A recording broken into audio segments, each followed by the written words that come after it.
So I was just here a few minutes ago editing and working on my Faceless YouTube channel. It's a channel that helps people with English quizzes, have fun while learning.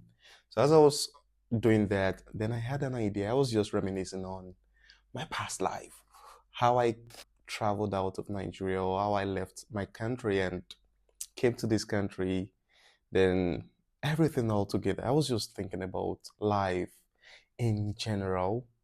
Then I was like, wait, how about I talk about mistakes I made while traveling to Kazakhstan? It doesn't hurt, right? They are not the things I regret, but I believe they are the things you might learn from in terms of those little things people don't take seriously, but actually affected me in a way. So those are the things I plan to talk about today, and I hope you will enjoy this video. First of all, I think I would love to approach this as a Nigerian. So let me approach this as a Nigerian and as an African. So if you're from another country, you might not really relate, but in a way you should also relate because you're human too. And the first thing is in terms of my preparation. I think the mistake I made was I remember me getting the money I needed to switch or convert to dollars for my travel. And instead of going to a bank, I went to a local bureau de change, all these money changing vendors, and I was duped. I was duped because I went there. I told them I wanted to change. I think then naira to dollar was around three something, 300 and 2019, I've forgotten. 2019, maybe 300 or one. No, it shouldn't be one something. 300 and something or 400, 3 to 400. I've forgotten. And this guy told me no, and he gave me a really low price. He said there's this dollar, and this dollar it's the one you can only spend internationally. I knew nothing. It was my first time traveling abroad, and I think I was able to convert. Was it 100,000 to just $20 or something? It was devastating, and I felt it was just that. It was everything about that, and yeah, that's my first mistake. You should, if you can, go to a local bank to change your money. Unless you have to, go to a secure place. That's what I'm talking about. Just go to a secure place. My number two mistake is not knowing my visa or ticket details. Well, I had no problem with my visa, but in terms of ticket, I got my ticket from Nigeria to Turkey, then the 15 hours layover in Turkey, then moving over to Kazakhstan. Now, here's the problem. When I got to Turkey, I was there for hours and I didn't know what to do. So I kept on walking about, and I think I went to Starbucks. There was no internet. I remember it was 2019. It was the new Turkish airport, international airport. So there was no internet. So I had to struggle. I couldn't make phone calls, but that wasn't the problem. The problem was I was hungry, of course, and I wanted to buy stuff. I wanted to sleep in a place. I knew nothing until a co-passenger, not even a co-passenger, let me say just someone, a random person I made friends with at the airport said, actually, your ticket allows you to eat for free. What? I didn't know. Then I tested the theory. I went to a KFC, I think. I ordered food, showed them my ticket, and they said, okay. And I was like, what? So I didn't know about that, and it was crazy. So when you're traveling, I think you should check your flight details, understand what everything your ticket entails or consists of. Some people, even their tickets allowed them to sleep in a pod or in a hotel. Know that and know the truth, and the truth shall set you free.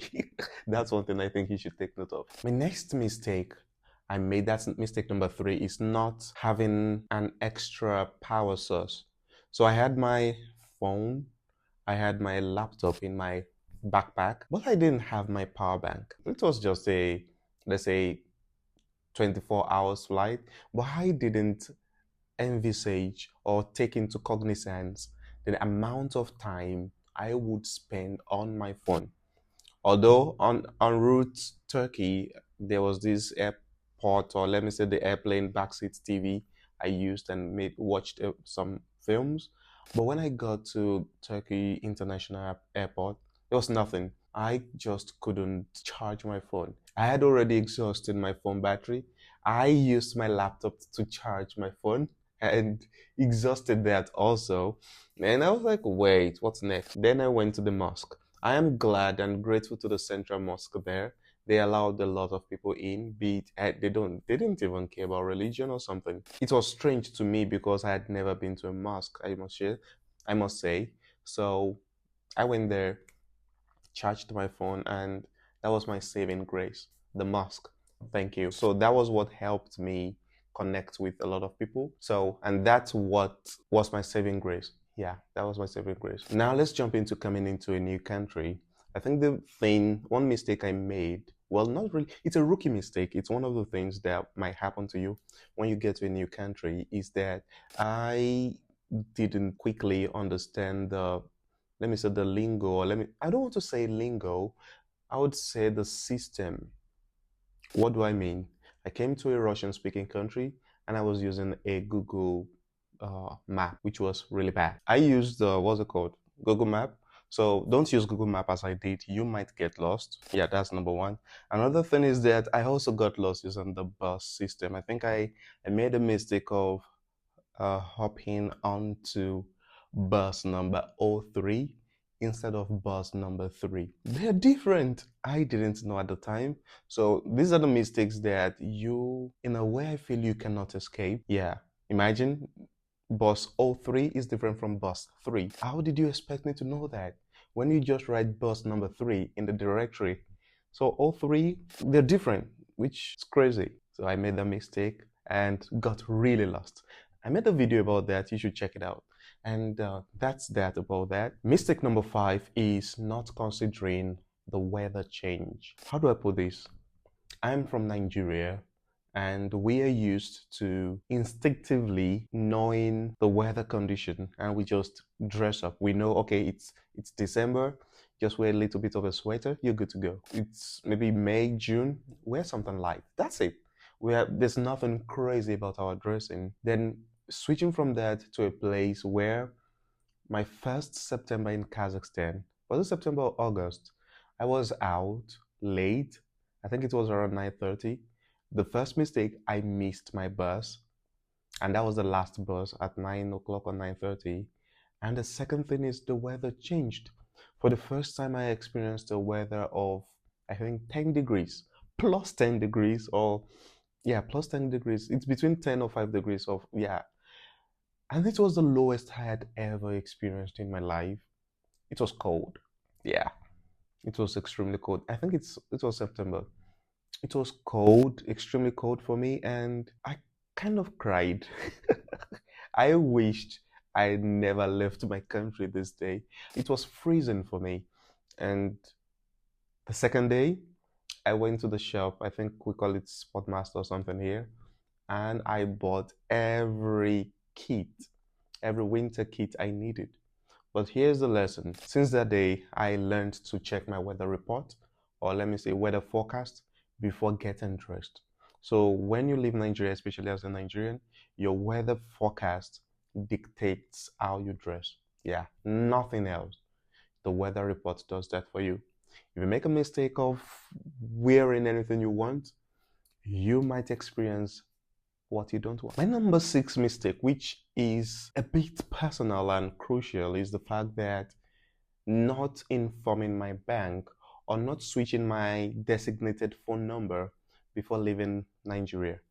I think everybody, before you travel, before you leave your country, you must watch this, please.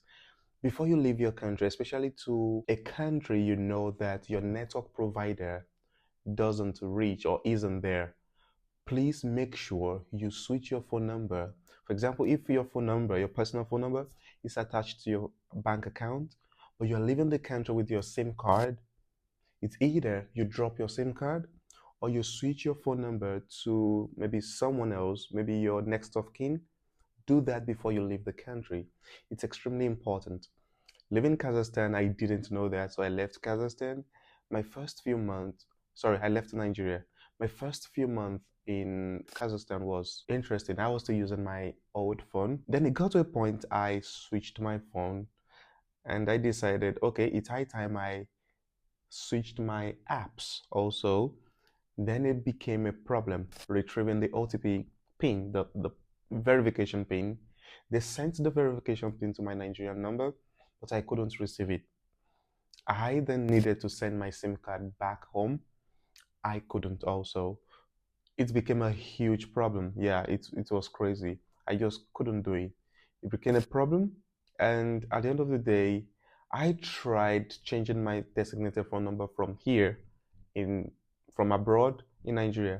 But it was difficult. They kept on sending documents, and at the end of the day, I lost my account number. It was devastating, and thankfully, when my partner came, she was able to learn from my mistake, and it was easy for her to switch to a family's phone number and retrieve her OTP pin or any pin, I've forgotten the name, the pin to switch her bank accounts and something like that.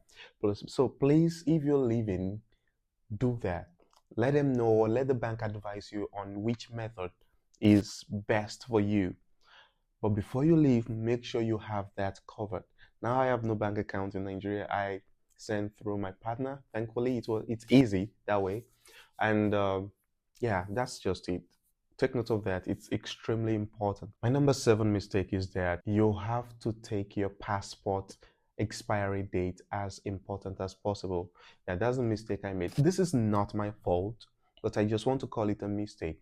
So this is what happened. 2 years ago, I saw that my passport expired last year, September. So this is what I did. My passport expired last year, September. I renew my visa every year. So what did I do? 2 years ago this is 2024. So 2022, October, the visa entourage or visa people came to Kazakhstan and I went to get my passport renewed. That was October 2022. Remember, my passport expires September 2023. Now, after doing this, these people left in October, and October, November, December, my new passport did not arrive. I renew my visa every December, which means I had to apply for my new visa with my old passport that expires every September 2023. So which means I had to apply with my old passport that expires in September 2023. My visa is a 1-year visa, and there's this rule I didn't even know about that. If you apply for a 1-year visa with a passport that is set to expire before the duration of the 1-year visa, you will not be given the full 1 year. So I applied for a 1-year visa in December/January for my 1-year 2023 visa. And guess what happened? They gave me a visa. I paid for 1 year, but I was given a visa that lasted just until August. So the thing is that they didn't even give me up to September. They gave me up to August. And when my new visa, my new passport eventually came around January or something. So I had to reapply with a new passport around August. So one lesson I have learned is that if you are from a country or you're in a country where the embassy is not in the country, for example, the problem we have here is that we don't have the Nigerian embassy in Kazakhstan, so they come from Russia. So they travel from Russia, which is, yeah, a bit tedious for them. So, and they have to send those passports to us. If you have this kind of situation, I have seen people travel back to Nigeria. So they use it as a meeting with family, relationship, and they use that one stone to kill 2 or 3 birds. Meet with family, renew their passport, and get going with their lives. It's faster when you do it in Nigeria, or you could just go on holiday in Russia. It might cost more, but if you're not careful, it will cost you more than that. If your passport expires and you just cannot renew your visa just because the passport is out. So take that into cognizance. Watch your passport expiry date and be proactive about it. And here's to my extra, let me say this is an extra or last mistake I made. It's not really a mistake, but let's call it a mistake. is that in terms of spirituality, now I wanted to say this with all seriousness. Nigeria's system is a country that made your relationship with God, if you're not serious and if you are not really solid as a Christian, I'm Christian, makes your relationship with God like a give or take kind of relationship. Please give me something. Thank you. Thank you for yesterday. I need something new. Now, if you have this kind of relationship with God, that you know that your prayer is about praises, thank you for what you've done and thank you for what you will do, or this is what I need. You might have a problem traveling abroad. I discovered that when I left Nigeria. Nigeria is a kind of situation where you pray for everything. I'm going out, I pray I'm safe. I'm going out, I pray there's electricity when I get back. A lot of stuff like those things your government should take care of. You pray for it. Now, living, I didn't know the time I got extremely complacent by not just praying. I discovered that there was a day I was going shopping. I live on the ninth floor, and something happened. When I got out, I discovered the elevator, the lift was faulty, and I couldn't go down the floor using the lift, so I had to take the stairs. Now, I went shopping. On my way back, I started praying, God, please let them fix this lift, because I was carrying heavy packages or bags, and I couldn't afford to climb 9 floors with those bags with me. And I kept on praying. Then the Spirit said, when was the last time you prayed this way? I felt I hadn't prayed like that in a long time, because, can I say, everything has been provided for. These are basic amenities like road. I can't remember the last time I prayed for Johnny Messis. So now that was a realization. It opened this awareness in me that, wait, I haven't prayed like this in a long time. And that opened my eyes to the fact that your fellowship with God should not really be about a give and take situation. It should be about growing in Him, developing a relationship in Him. And that was when it became dawned on me. And one beautiful thing about your fellowship with God, or what your prayer life is like, especially abroad, is that at the end of the day, you might forget to ask for things. You see yourself growing, praying to be better as a Christian, praying to hear from Him, trying to develop this cordial relationship without having to ask for stuff. As long as you work for it, you get it. That's the idea. So, and that's one thing I have discovered about that. Don't be complacent. Yeah, it's easy to be complacent as a Christian.